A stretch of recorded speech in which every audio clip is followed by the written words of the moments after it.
My name is Carlos Sanchez, and I'm here to talk to you about Jenkins, which obviously you know about, and Kubernetes. So that may be something newer for you. So let me introduce myself with a story to give you an idea of how long I've been doing this, working on like build tools and development and improving processes and automation. Back in the year, it was probably 2005, 2006, I was working on Apache Maven, and we just started also a new project called Apache Continuum, and that was to create a continuous integration server and replace cruise control for something more modern. And I remember that year I read some guy at Sang is creating his own integration server, what become nowadays is Jenkins. So I met this guy called Kosuke at JavaOne, and I told him, man, you should definitely not do that yourself at Sang and join us at Apache and join us and let's build something better all together and so on. He's like, yeah, let me think about it. So I'm really glad he didn't think about it too much. And nowadays I work for CloudBees with him. So that I then met him, that's probably 10 years ago. And since then I've been doing all sorts of automation and builds and continuous delivery, DevOps, you name it, right? So I've been going like crazy through my slides just before the talk, deleting all the Docker slides, because pretty much everybody heard about Docker in any talk that you've been to, right? So I'm not gonna ask who hasn't heard about Docker, because that's gonna be a waste of time. But who is using Docker? Can you raise your hand? Some way or another. So a good portion of people. Who has heard about Kubernetes? Whoa, that's pretty impressive. Who is using Kubernetes? One guy here. Don't be shy, it's okay. It's bleeding edge. You gotta bleed, right? So just advisory, there's gonna be a lot of buzzwords here. And that's why I get this talk here in the conference, right? It's Docker, Kubernetes, containers, everything is buzzwords all over. So I'll try to do a demo. Well, I'm not gonna try. I'm gonna do a demo, and I'll try to make it long. So I'll try to talk less and leave some room for the demo. But this is the section where I was deleting slides. So this is what containers look like in production, right? So all the ideas look great, but then you end doing this. This is how they actually unloaded containers in some island from a cargo ship. They unloaded them in boats to take them to shore. Sounds familiar if you've done things in production. Sometimes it looks like that, right?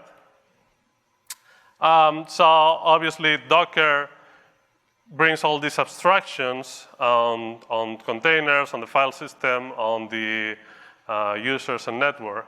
And we quickly realized that doing this in one host is not gonna be enough, right? Docker is a great idea, but we need a little bit more than just doing that in a host. And this is a great quote. I love this quote. The solution, Docker, the problem. Just whatever your problem is, Docker is going to be a solution for that. And you'll find a lot of people doing exactly that. Just finding nails for the Docker hammer. That's how it is. So if you, any of you is using the Jenkins images in the registry?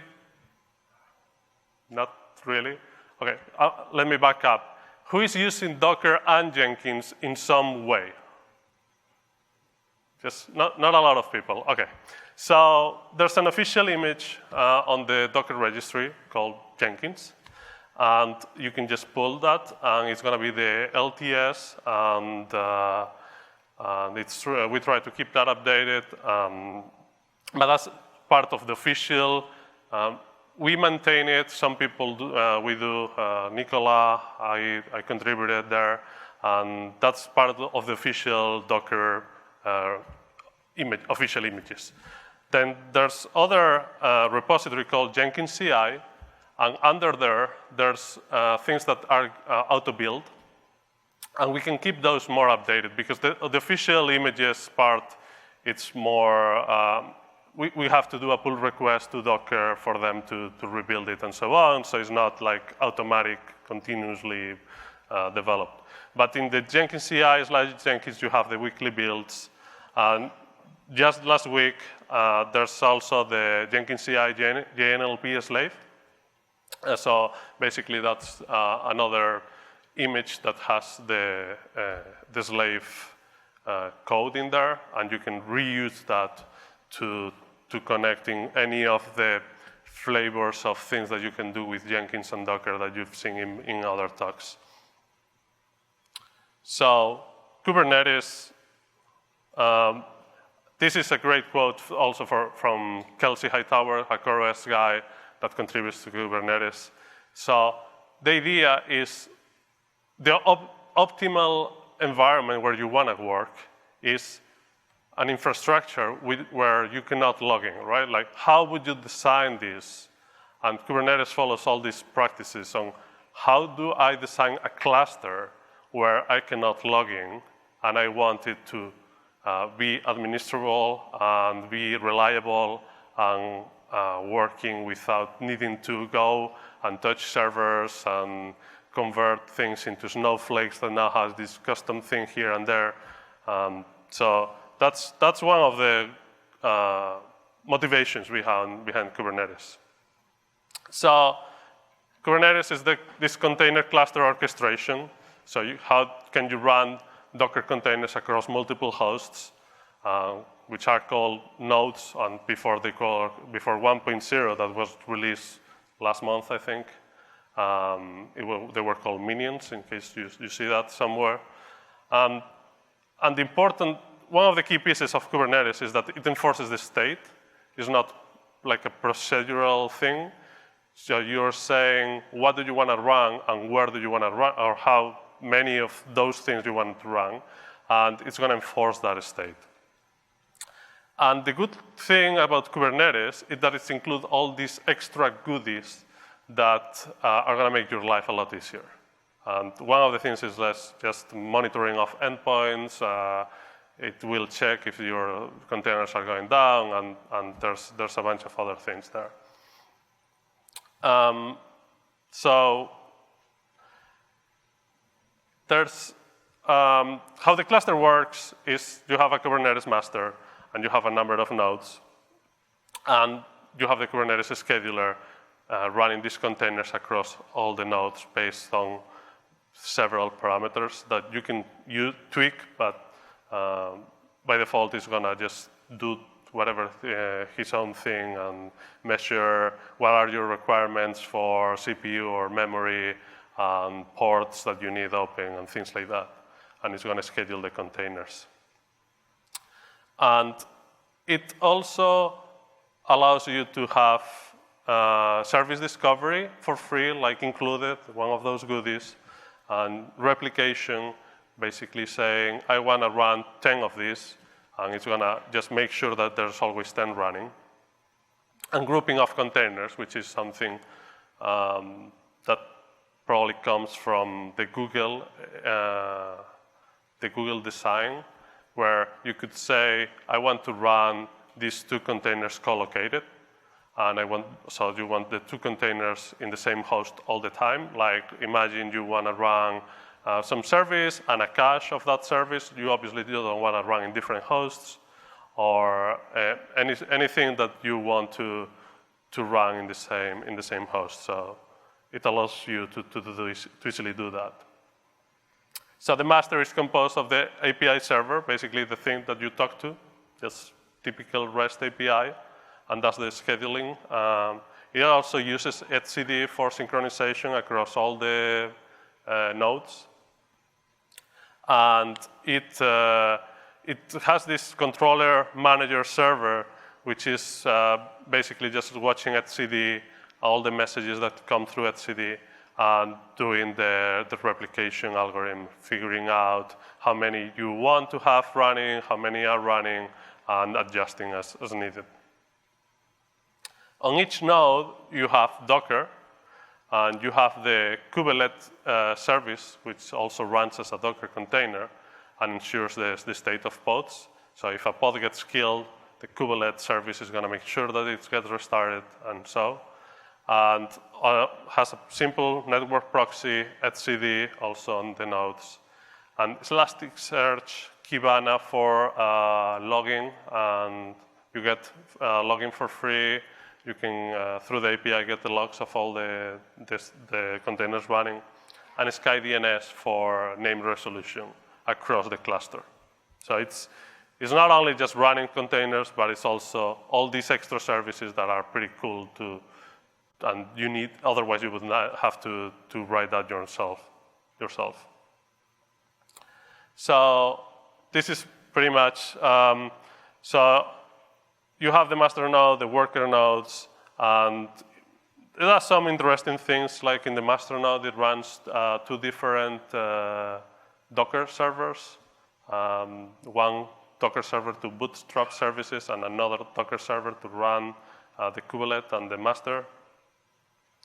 And it uses Flannel for the networking, which is another very particular thing that Kubernetes does, is how it handles networking.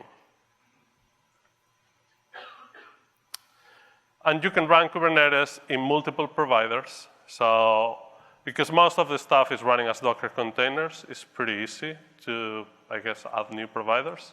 So you have Google Container Engine. Probably that's the easiest bet if you want to just run Kubernetes. Go into Google and get a cluster.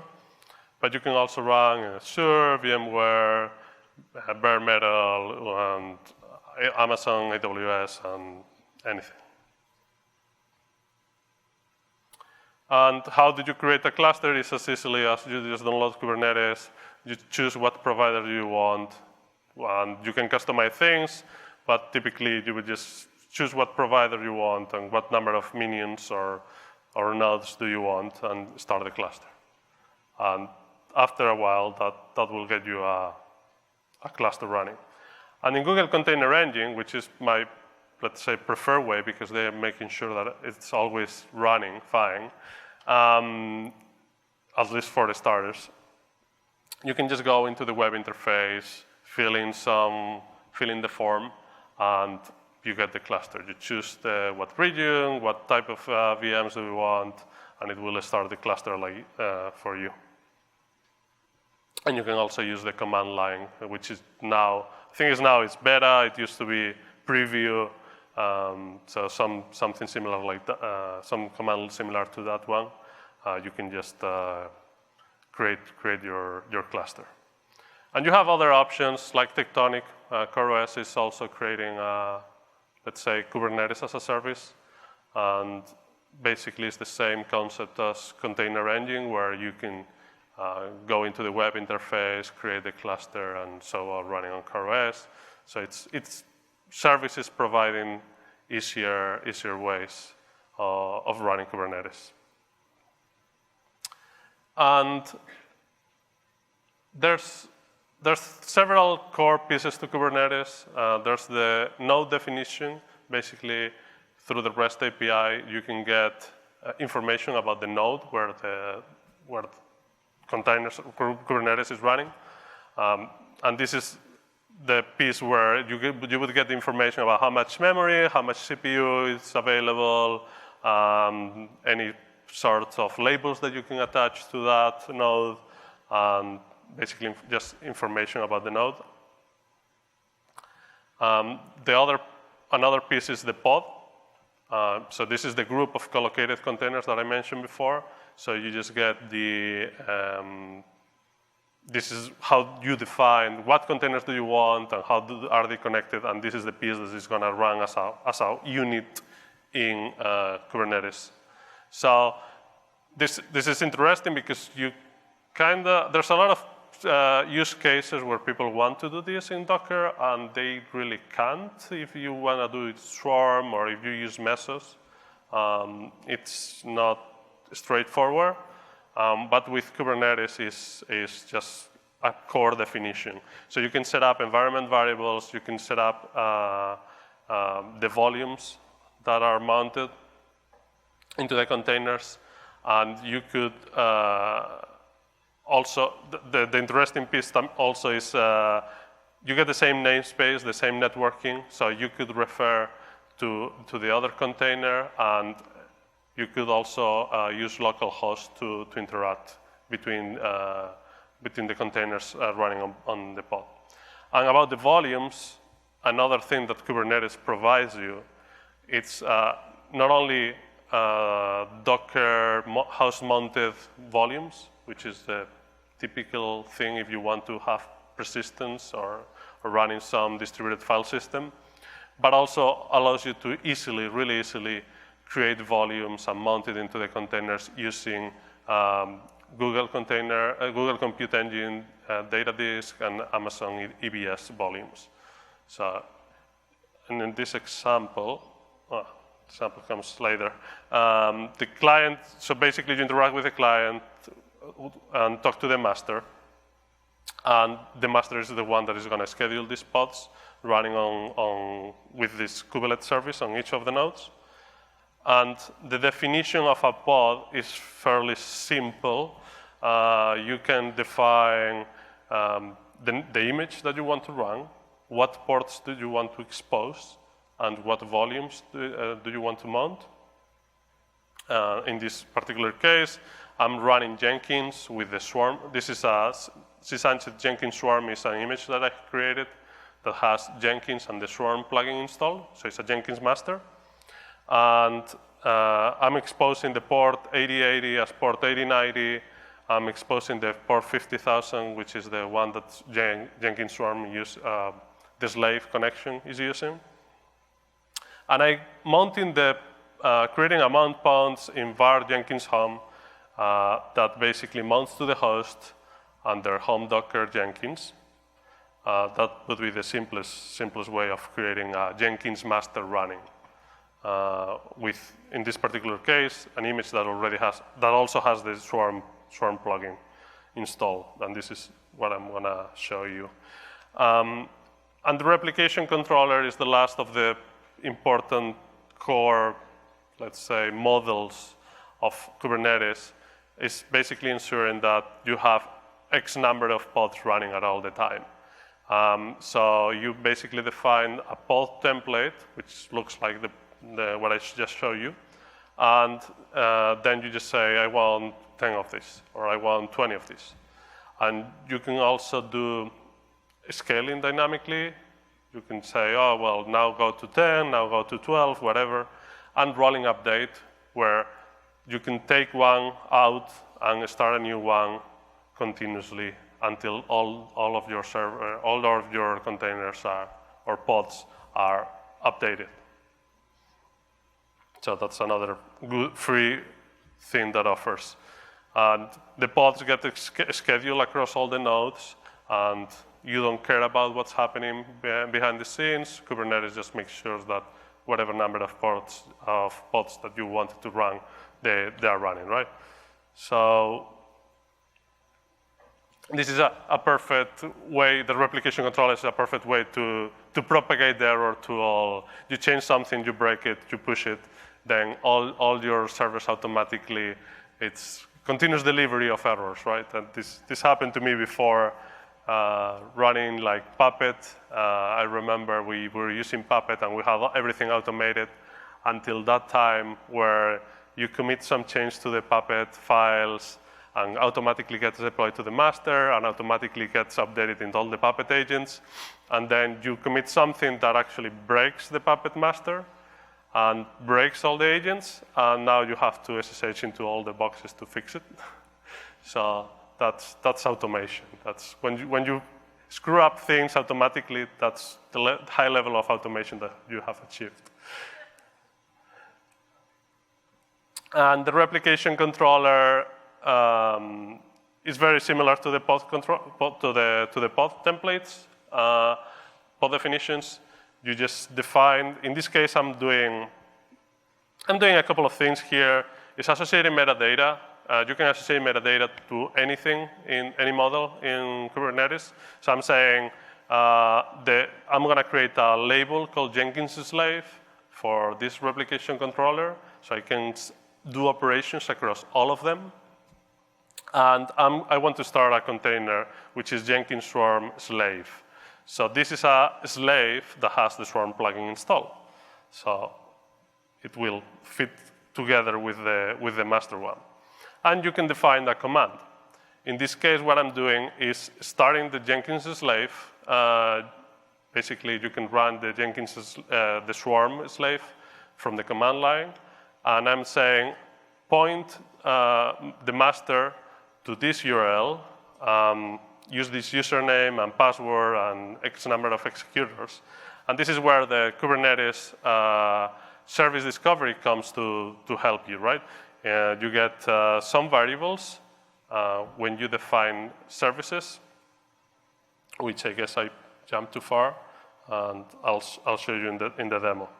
And services allow you to do pod discovery, and it provides you an IP per service. So you could say, I have 10 containers running, and I want to create a service to refer to those 10 containers. And when I hit that service, it's going to send me to one of them, and I can do operations across all of them, right? And in Google Compute Engine, Compute Engine, and Amazon, you can also automatically create load balancers with Kubernetes. So the definition, I'm creating two services. One is for Jenkins, and one is for the Jenkins slave port. So these are two services that refer to the Jenkins master. One is in port 8090, and one is in port 5000. So the Jenkins slaves running can find their master. So you can run the master in any Kubernetes node, and the slaves are going to find it for you. And if it changes from one node to another for whatever reason, the host dies or whatever, it's going to find it all the time, right? And the other characteristic that Kubernetes has is that the networking part, using Flannel and using some native features on Google, is that the IP so all the containers can communicate with other containers because each of them get one IP assigned. So one subnet. So every machine in the cluster is going to get their own subnet, and this is quite a change that Kubernetes does, and only supported on GCE, and in other places you have to use Flannel. So basically creates a network where you can refer to the different containers running on one host with different IPs. So I think I'm just going to jump and show you a quick demo first of this part. So I'm going to create a Kubernetes cluster with Docker Compose. So this is just for testing and for demo purposes. But it's a really cool way to play with the API locally. So you can, I got this from one book, and I think it's on the examples also. And basically, you run 3 containers using Docker Compose. And this runs etcd, it runs the Kubernetes Master, and it runs a proxy for the connection to the containers. And I can run that locally. And so it's going to run the master pod. So it's Jenkins with the Swarm plugin installed and exposing those ports that I mentioned before. And on the storage options, I'm just doing a host mapping, but you could use JC persistent disk or AWS Elastic Blob Store, and then you will have, if you run this on Google Container Engine or Amazon, then you would have total persistence of your data. If your node goes down or your host or whatever, Kubernetes is going to start it in another place, and it's going to attach that volume to the new place, so you don't lose data. And I'm creating those two services that I mentioned before, so my slaves can find out where the master is. Obviously, one of the things is the web interface. The other thing is the port for the slave connection. And I'm going to create a replication pool for the slaves. So I'm gonna create a replication controller with this the Swarm slave. The slave that the container that runs Jenkins slave with Swarm and connects to the master and advertise itself to add slaves to the master. So the two things that I mentioned before was the master command line option that basically you can point the slave to where the master is. And obviously you don't want to do self-discovery because that's not going to work. And the tunnel option is because by default, Swarm or the slaves are going to try to connect to the master in the same address and port 50,000. You want to override that because the services is not going to guarantee you the port number. So you have to discover what port Jenkins master slave connection is running. So this is a little bit of a limitation of Kubernetes. You cannot say, I want this service and expose 2 ports, and I want 1 IP and 2 ports exposed as a service. You get 2 different IPs, each of them with 1 port. So that's the only tricky thing. And what I'm gonna do is create the cluster. Let's see. So I'm gonna start Kubernetes. There's gonna be a lot of stuff going on here. And I can see there's no, can you see that in the back or a little bit bigger? Well, this definitely has to be bigger. Kubernetes runs some of their internal things as pods. So when you start, I get this master pod running. So besides that, there's nothing else. So let me create. Yeah, here it is.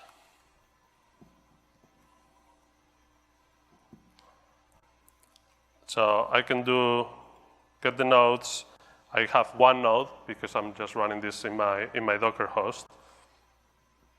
And I can do create and create the pod. So now I should have 2 pods. So Jenkins Swarm is ready, container is creating, and now it's running. If I go to the Docker host directly, I can obviously see what's running. I get all these Kubernetes things running and also my Jenkins Swarm master image. I can get the logs and all that. And if I go here to because I'm exposing the port 8090, I can go to my Docker server and it's running there. I already created the job before, and it's because it's a host-mounted directory thing. But I know I don't have any slaves running. I actually made it so there's no slaves, no executors running on the master. So what I can do now is get the replication controllers. There's no replication controllers, but I can create my replication controller. And it's called Jenkins slave. And I said I want one replica in the config file. So I'm just going to have one instance of the Jenkins slave running, and I can get the pods, and I see there's a Jenkins slave running here, if you see it on the back, right? And at some point, this should show up here. Oh, okay, yeah. The one thing I forgot to do, the thing is in the right order. So the other things I need to do, because the slaves need a service to figure out where the master is, they need to discover. So I need to create the two services. I need to create service HTTP, and I need to create service slave. Otherwise, there's no way for the slave to figure out where the master is running. And this pod, I can get the services.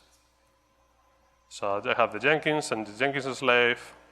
And you see I can get two different IPs. Obviously, this running locally is not very helpful, but you see that you get different IPs for different services, which is great for to be able to figure out and to expose them differently in a very isolated way. And because, okay. So now the slave found out where the master is and automatically registers. So now I have one slave running, and let's run the job. And while that runs, which does pretty much nothing, just showing the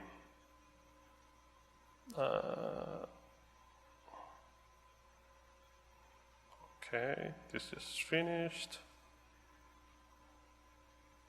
Basically telling me where it ran, the host name. And if I go and say the replication controller, and I wanted to scale it,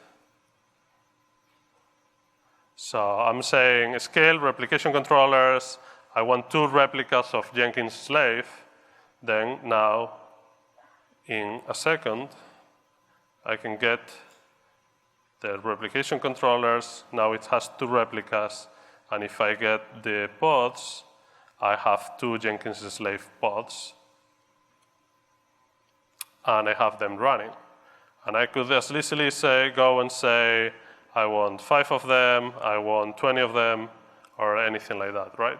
So this is using Jenkins Swarm plugin and discovery from Kubernetes, and the slaves are advertising themselves to the master.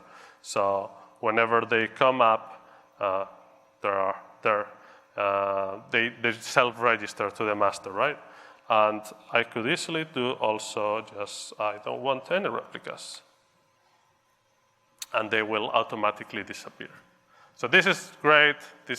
You can scale your Jenkins master, Jenkins slaves across multiple hosts, running Kubernetes, across multiple Docker containers, and everything runs in Docker.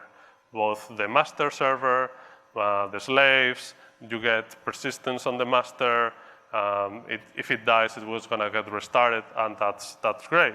But the problem is this is all manual, right? You have to go in and decide how many you want, how many slaves, and so.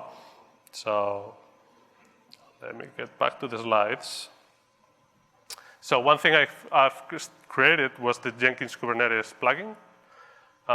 So basically, you can do the same thing as a Jenkins Cloud plugin. So you get on-demand slaves. If you've seen the demos for all the Docker-related plugins, this is the same concept. You want to have a new Docker container started for a build, and then it gets destroyed at the end of the build. And you can do that with Kubernetes across multiple Docker hosts. So yeah, you talk to Kubernetes, and the API is going to make sure that a Docker container is started in any of the nodes that compose the Kubernetes cluster. So it uses the Jenkins Cloud API. It uses the Fabricate Java API for Kubernetes, which is something that we are not very happy about, and we're waiting for the new, there's going to be a new Java API. And it's using the workflow support. So you can also use Kubernetes instead of Docker containers. You can use Kubernetes Docker containers. So it's going to talk to the Kubernetes API and start that in any of the nodes that you have. And one of the interesting things or things that I learned while creating this is that my initial idea was using replication controllers, because that way, basically, you just tell Kubernetes to do its own thing, and you don't have to worry about much. But I have to finally do it with pods. So every new slave is a new pod. And this is because with replication controllers, you don't have control of which pod you destroy when you scale the pool, right? So if I need 10 slaves now, and now I need 8, I cannot really tell, don't kill these 2 that are running jobs, right? So what the plugin does is starting new pods for each time, keeps track of them, and deletes the one that the job has finished on. And I don't know if you're gonna, I'll show you this on the web page easily. And once you do that, then it's just, the previous excuses of my code is compiling is now, my code is building in some distributed container somewhere and starting in whatever place that I really don't know about, and I'll go have a coffee while that happens. So let me show you okay, so let me I want to kill this part, what I just ran, delete all the services, and I'm going to start a new Jenkins server, also running on Docker, but this time not inside Kubernetes, for just not really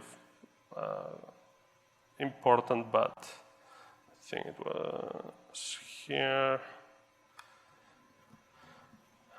Okay, so I'm going to start a Jenkins Master on Docker, and this already has the Kubernetes plugin installed. And I can go and see that there's no pods running, no replication controllers running. Okay, so Kubernetes is empty now, and Jenkins is up, and there it is. And because I'm sharing the same folder directory, I'm getting the same jobs. So I can go to Manage Jenkins, add a cloud, and have a Kubernetes cloud.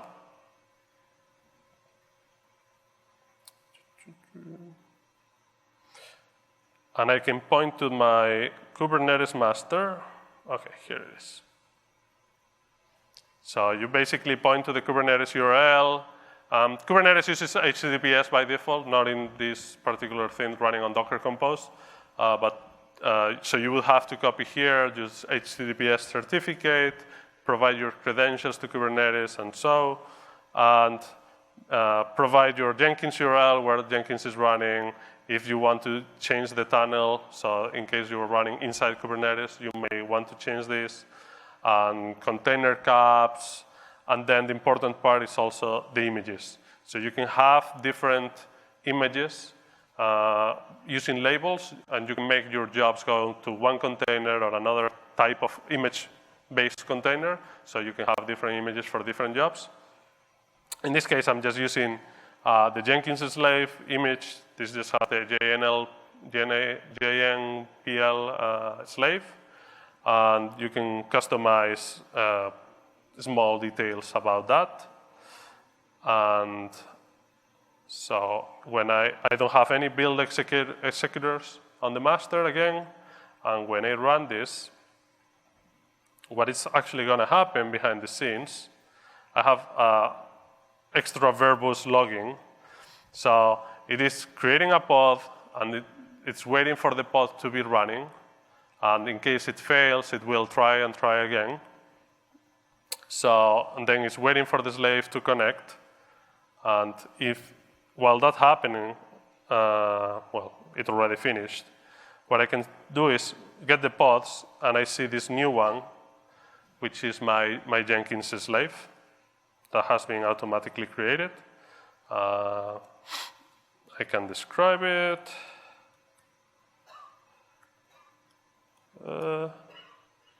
Well, okay. So the job already finished. The pod has been deleted. So let me try that again, or show you the new job. So it has run. It creates a random ID for the slaves. Let's try again.